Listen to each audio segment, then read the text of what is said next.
Here is your room key, madam. We hope you enjoy your stay. Thank you. The day started quietly, the kind of calm that feels fake right before a storm. I was in the kitchen brewing coffee when my wife Alina walked in. She was dressed like she was heading to a fancy gala, not her regular office job. She barely even looked at me, just adjusted her lipstick in the reflection of the microwave door. I asked her, "Why are you so dressed up for a normal Tuesday?" She mumbled something about an important presentation and just waved me off. Her tone was sharp, like she was shutting down any more questions before I could even ask them.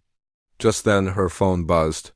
She glanced at it, and a smile lit up her face, softening her features in a way I hadn't seen in months. "Who was that?" I asked. "Oh, just my boss," she said, but her voice stuttered just a tiny bit. That's when suspicion grabbed me by the throat and squeezed. She left in a rush, her heels clicking across the tiles like tiny warnings. I just stood there, staring at the door long after she was gone, thinking about how distant she'd become.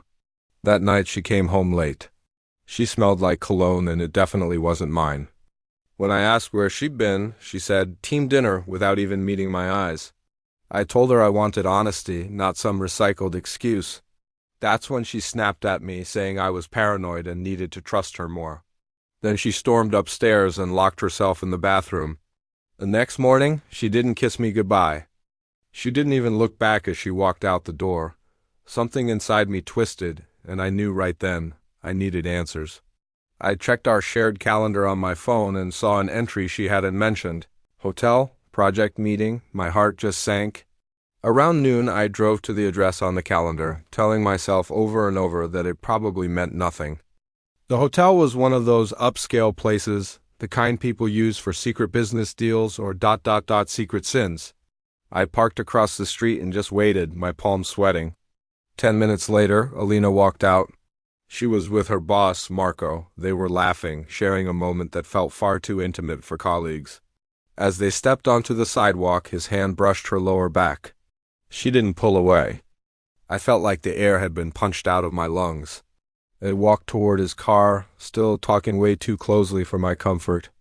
With shaking hands, I lifted my phone and took a few pictures, not for revenge, but for the truth.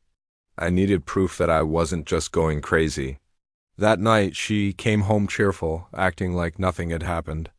She even kissed my cheek, playing the part of the loving wife she once was. I asked her how her day was. She lied effortlessly, claiming she'd been in the office all day. "Did you go anywhere else?" I asked.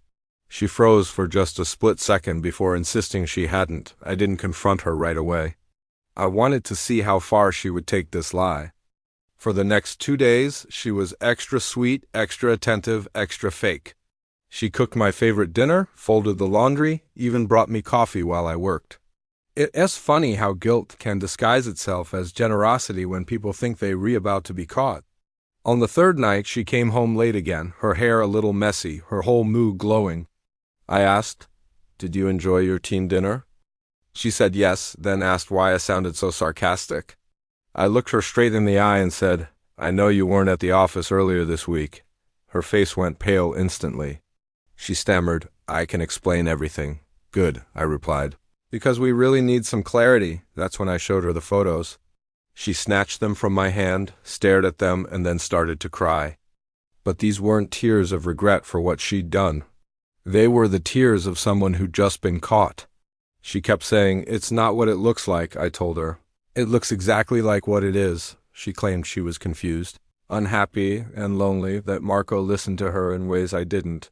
I had to remind her that cheating is an escape, not a form of therapy. She begged me not to give up on us. But trust doesn't just reappear because someone suddenly wants it back. She dropped to her knees on the carpet, sobbing as if the floor itself could save her from the mess she'd made. I just stood there, feeling everything and nothing all at once. Later that night, while she was in the shower, her phone lit up on the nightstand. It was a message from Marco. The preview was bold and clear. "Did you talk to him?" I picked up her phone.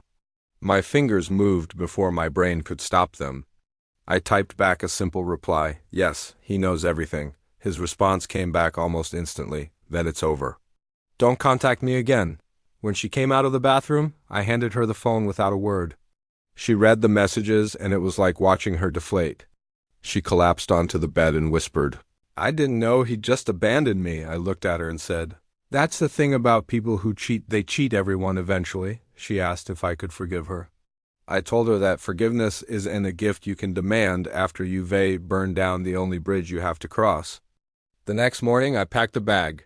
She followed me around the house, a shadow of begging, crying, and apologizing until her voice cracked. I told her, "I'm not leaving because I hate you. I'm leaving because I finally remembered my own worth." As I walked out the door, she grabbed my arm one last time. "Is there any chance for us? In the future?" I looked back at her and said, "Honesty creates chances, not betrayal." She broke down again, but this time I didn't turn back. The sunlight hit my face as I stepped outside, and I felt this strange mix of heavy and free. Once I got to my car, I realized something important. Love doesn't die when someone cheats, trust does. And trust is the one thing you can never rebuild with the person who shattered it so deliberately. I drove away knowing that chapter of my life was finally closed. Not because she cheated on me, but because I finally chose myself. Thanks for listening. If this story resonated with you, hit that like button and subscribe for more.